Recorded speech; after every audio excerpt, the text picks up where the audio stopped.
زمندو دا نمونو په باره کې لږ دغه کوو چې اکثر خلک داسې نمونه ږدي چې د هغه نمونو اثر بیا په مسلمه باندې کېږي، یعنې چله چې ژوند کېږي په هغه باندې اثر وي. بعضې خلک وایي زما بچی بدبخته دی، بعضې وایي زما لور بدبخته ده. هغې بدبختیا اثر هم اکثر داسې چې هغه د داسې نمونه یا اکثر وایي دا سپېره ده، د سپېره نه وي تا وله نن سپېره دارنګې بدقسمته نه وي خو تا وله نوم د بدقسمتۍ ښودی. رسول الله صلی الله علیه وسلم فرمایي خپلو بچو له د صحابو نومونه کېږي، خپلو بچو له د انبیاو د بچو نومونه کېږي، خپلو بچو له د صحابو د بچو نومونه کېږي. موږ خو چې کوم ډمي کوم د دین دشمن یې موږ ولا هغه نه نږدو، موږ وایي دا یو ښکلی دی، هغه ښکلی نه وي هغه نه بیا قشې جوړېږي. دې له وجې نه دا څه نومونه داسې چې هغه یې ښودل نخره نه دي، که د چایي نورونو کوشش وکړئ دا نوم بدل، دا نومونه بدل کړئ. لکه سایقه نوم شو د چینۍ دپاره تږدې سایقه، چغې ته سایقې سایقې، نو دا سایقه دا کړک تندر ته ویلی شي، یعنې د بیلۍ ګړز ده، د اسماني چې کوم هغه تندر ورته په پښتو کې وایي دا هغې ته ویلی شي. نو تندر په مخه نارې وایي تندر تندر تندر ژبې تندر وي. نو دا نوم که د چای ماشوم یې ښودی دا بدل کړئ. دارنګې وانیا، وانیا کمزوري ته ویلی کېږي.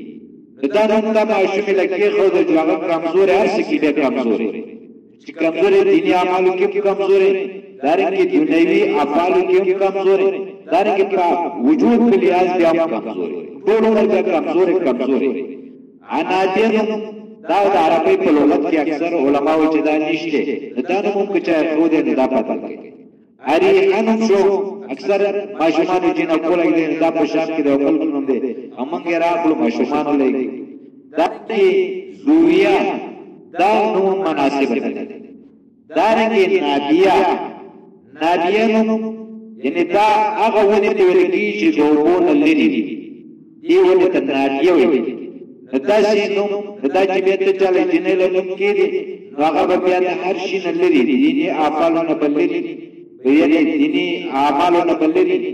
نو د دې د وجې نه د انسانانو نه به لرې، د مور و پلار نه بیا لرې، خپلوانو نه بیا لرې، دوه هر شي کې لرېوالی بیا هغه اثر ورته کېږي.